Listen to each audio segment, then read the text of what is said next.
Olá, boa noite.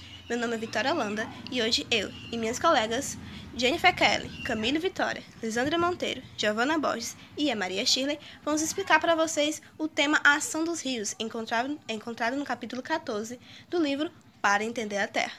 Espero que seja de grande enriquecimento para o conhecimento de vocês e que vocês gostem bastante. Desde já, muito obrigada. Os rios são os principais agentes geológicos da Terra. Eles erodem o substrato rochoso e transportam e depositam sedimentos.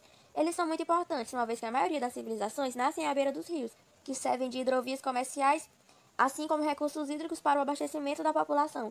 Existem algumas dificuldades a morar próximo aos rios, como são os casos das inundações. Aqui temos um exemplo em Fortaleza, do rio Cocó, inundando as avenidas fortalezenses.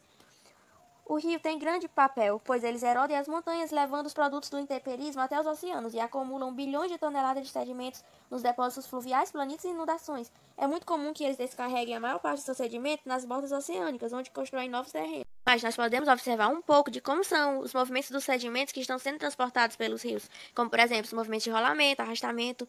Por ano, tem uma média de 16 bilhões de toneladas de sedimentos clásticos sendo transportados pelos rios e 2 a 9 bilhões de toneladas de material dissolvido. O ser humano muito contribui para isso, uma vez que a agricultura e a erosão aumentam muito o número de transporte de sedimentos nos rios. Antes, esse número estava em 9 bilhões e atualmente, com a presença do homem, está em 16 bilhões. Existem ainda as construções de barragem, que contêm os sedimentos atrás de seus diques de contenção. Rios se conectam com o meio ambiente de diferentes formas, como, por exemplo, através do escoamento superficial e precipitação da água, participação dos ciclos hidrológicos, conexão com a água subterrânea, vaporização e transposição, como também com a conexão com a tectônica de placas e o clima e o mundo biológico. As águas dos rios se movimentam de duas formas diferentes, através dos fluxos laminares e dos fluxos turbulentos. Os fluxos laminares são linhas retas que seguem em paralelos e nunca se misturam ou se cruzam, enquanto os fluxos turbulentos são totalmente o inverso, pois eles se misturam e se cruzam o tempo todo. As cargas fluviais e os movimentos dos sedimentos. Bem, os rios eles vão variar de acordo com a sua capacidade de erodir e de carregar grão de areia e de outros sedimentos. Aí, como a Lili explicou para vocês, a gente tem alguns tipos diferentes de fluxos. A gente tem o fluxo mais leve, onde os sedimentos os sedimentos que serão carregados serão sedimentos de tamanhos menores, e a gente tem os fluxos mais intensos ou turbulentos, onde, dependendo da sua velocidade, as partículas que serão carregadas serão de tamanhos variados. Aí nos rios a gente tem dois tipos de carga. A gente tem a carga de suspensão e a carga de fundo. A carga de suspensão vai cobrir todo o material, todos os sedimentos que serão levados durante o fluxo do rio de forma temporária ou permanente. Já a carga de fundo vai ser o material que o rio vai carregar durante e sobre o leito por deslizamento ou rolamento. Aí a gente vai ter a capacidade do rio. O que é a capacidade de um rio? A capacidade do rio é justamente a carga sedimental total que esse rio pode transportar, certo? E ele pode se caracterizar dependendo de 3 fatores. A gente tem a turbulência, a força de gravidade e a velocidade. A turbulência e a força de gravidade elas vão competir entre si. Ou seja, enquanto a primeira, que a turbulência ela vai querer levantar as partículas para cima, a força de gravidade vai fazer com que essas partículas de sedimentos vão para o fundo do rio, para o fundo dos rios. E a velocidade ela vai justamente ajudar a força de gravidade, pela velocidade de decantação, que a gente chama de velocidade. Mas vocês devem estar se perguntando por que esse estudo de transporte de sedimentos é tão importante. Bem, para os geólogos e para os engenheiros, esse estudo é importante porque a partir dele vai ser possível calcular o planejamento de barragens, e de pontes e de diques naquela região.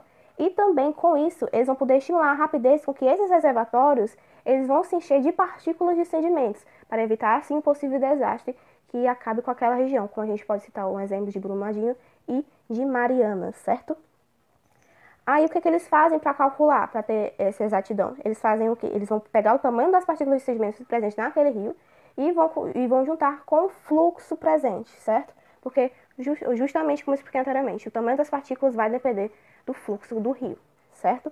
Aí a gente tem as dunas e as marcas onduladas.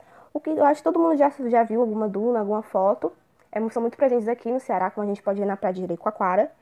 E as dunas, elas são cristais alongados de areia que são feitas a partir do movimento de saltação. O movimento de saltação é justamente quando acontece a decantação, que as partículas de sedimentos vão para o leito dos rios, os pequenos grãos de areia se saltam, começam a saltar, por isso saltação das partículas, certo?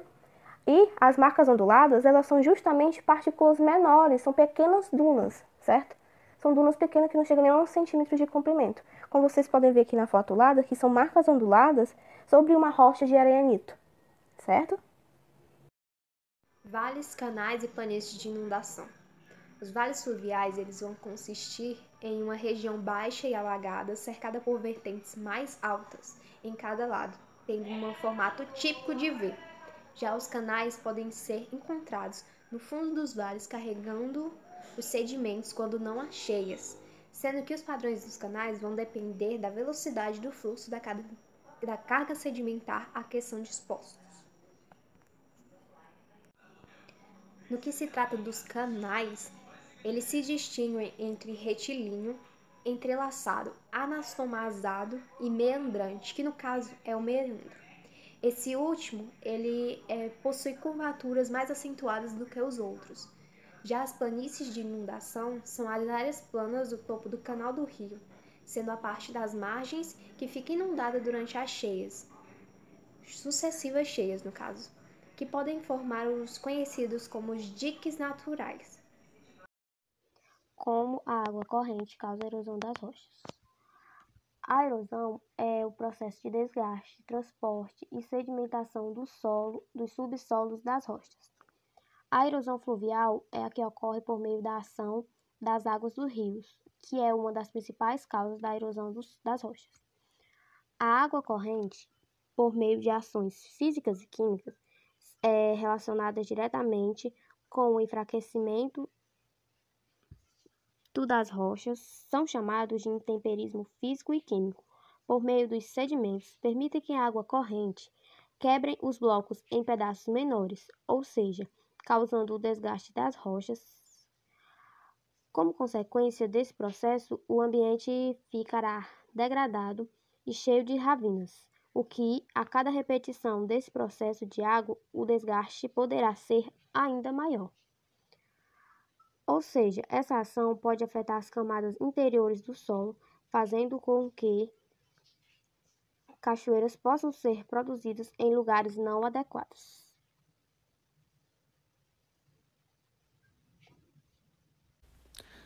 As mudanças fluviais com o tempo e a distância. O fluxo de um rio ele parece estável quando a gente observa ele de cima, de uma parte por alguns minutos ou navega de canoa nele por algumas horas. Mas o seu volume e a sua velocidade no único lugar eles podem mudar apreciavelmente de um mês para o outro e de uma estação para outra, como por exemplo, até porque os rios eles são dinâmicos, né? Que eles mudam seu regime de vazante até o regime de chuvas em poucos anos e remodelam seus vales em longos períodos de tempo. E como a gente mede esse fluxo do rio? A gente mede pela vazão. E o que é essa vazão? A vazão é o volume de água que passa num dado ponto e num dado momento, à medida que flui por um canal de uma certa largura e profundidade. Então, a vazão ela é sempre medida em metros cúbicos por segundo e pequenos rios eles podem variar cerca de 0,25 a 300 metros cúbicos por segundo no nível baixo, até 1.320 metros cúbicos por segundo no nível alto da água. Então, a vazão ela é medida pela seção transversal, que é a largura vezes a profundidade do rio, vezes a velocidade. O que é essa velocidade? A distância percorrida por segundo, como mostra aqui nas duas imagens, né? Tanto na figura A quanto na figura B. Então, faz um pequeno cálculozinho de vazão, metros cúbicos por segundo, velocidade, profundidade e largura.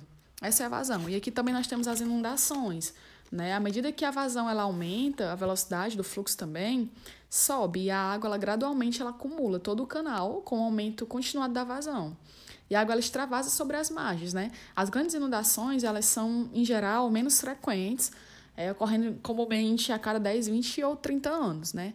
O intervalo de recorrência de inundações de diferentes vazões ela varia de um rio para o outro. O intervalo depende de 3 fatores, que são o clima da região, a largura da planície de inundação e o tamanho do canal, como mostra aqui na figura.